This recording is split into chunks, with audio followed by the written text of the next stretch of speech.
All right, let's talk about paramotors. If you're anything like me, when you first get into the sport, you do a lot of online content searching and you're just consuming videos and looking at different blogs and web posts, trying to get an idea of you know, what paramotoring is, and especially what designs are out there and what makes a good paramotor. So that's how I was when I got into the sport. And so what I really wish I'd had at the time was a really up close look at a paramotor and its different design features, so that I could go online and look at different models with a little bit more educated eye, if that makes sense. So I thought I'd do that today. Just a little side note, everything on a paramotor is pretty basic common sense. So if it doesn't feel right, if it doesn't, you know, if it doesn't make sense, it probably doesn't make sense, because everything is so just simple on a paramotor. It's the best thing about the sport is how simple it is, the design, how easy it is to get into the air. And so, you know, when you're looking at motors and things, just use common sense. And what I hope to maybe give you is a little background knowledge so that you can use some common sense in determining what's good and bad about a motor that you might be considering. I've got my paramotor here, and I'm just going to use it kind of as a template to show you what to look for in a motor, and maybe a few things that in my opinion you should watch out for. Okay, so the paramotor has some basic design parts. All paramotor has these, and then they kind of add on from there. But the basics, the fundamental parts of the paramotor are: one, the frame, which is down here. This is where everything attaches. The engine attaches to it. The harness will attach to it. It's usually a little bit more robust than the other parts of the metal part of the unit. And then the cage, which acts as your protection. It's the shroud for the fan, for your prop, and for a few other things that we'll discuss. And then your power plant, your motor, which comes in quite a few different sizes and quite a few different power applications, you know. There's big ones, little ones. And then you've got your harness. Everything beyond that is add-ons. For example, my reserve chute, it's an add-on. I don't necessarily need it to fly, but it helps. I mean, it's, you know, it's there for my safety later on, but I don't need it as a fundamental part of the paramotor. So let's go over the different parts and maybe a few things to look for and to watch out for in those parts. First, let's talk about the frame and the cage. We'll do the cage first.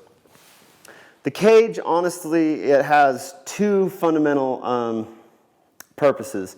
One is protection from you, protection for you, not from you, for you from the prop, and second, protection of the lines for when you're launching and when the wing is, you know, when you're working with the wing, the lines can get in the prop if there's not adequate protection.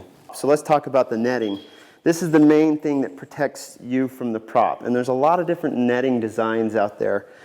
What you want is something small enough in the size of the holes that you can't fit your hand through it, that your hand's not going to accidentally go through and connect with the prop, and strong enough that under a lot of pressure, it's not going to break. In paramotoring, the number one cause of any major injury is contact with the prop. And often that happens because you start the motor. Let me just pop this out here.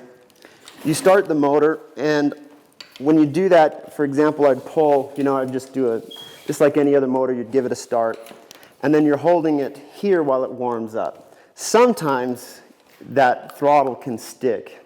And if it's stuck open, that motor comes to full throttle and is pushing against you with, you know, anywhere from 100 to 200 pounds of thrust. And it can be quite sudden. And your reaction is to put your hand out here and to stop it.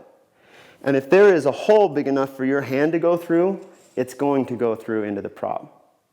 Also, sometimes, you know, maybe it's just an accident, it falls forward on you, and it's maybe not spinning very fast, but even at idle, that prop can do a lot of damage. So you'll see some designs, and this is where my opinion comes in a little bit, but again, use your common sense. There are some designs where this whole area here is open, large enough that you could even put your head through. There's no netting. There's netting here and netting on the sides, but no netting in the center. And imagine if that thing goes to full throttle one day and you put your hand out, it's going to go straight into that prop. It just doesn't make sense. So I would say any motor that has a big opening to the prop, just avoid it. There's a lot of good designs out there. You don't have to go with something that has such an obvious design flaw. The other thing to watch for is netting that isn't very strong. So it might be very small, but to reduce drag, sometimes they'll do very, very fine netting that could be broken quite easily. So when you look at a paramotor, make sure that the netting is strong enough that even under 100 to 200 pounds of pressure, it's going to hold. So the other thing to consider is you've got your netting here. Does it flex? So if it's strong enough and it's a tight enough knit that your hand's not going to go through it, is it woven tight enough that even under 100 pounds of pressure, it's not going to flex into the prop? Because maybe it's not going to allow your hand to slip through, but maybe the added pressure is just going to allow your hand to reach the prop. So as far as netting goes, those are the main things to look for.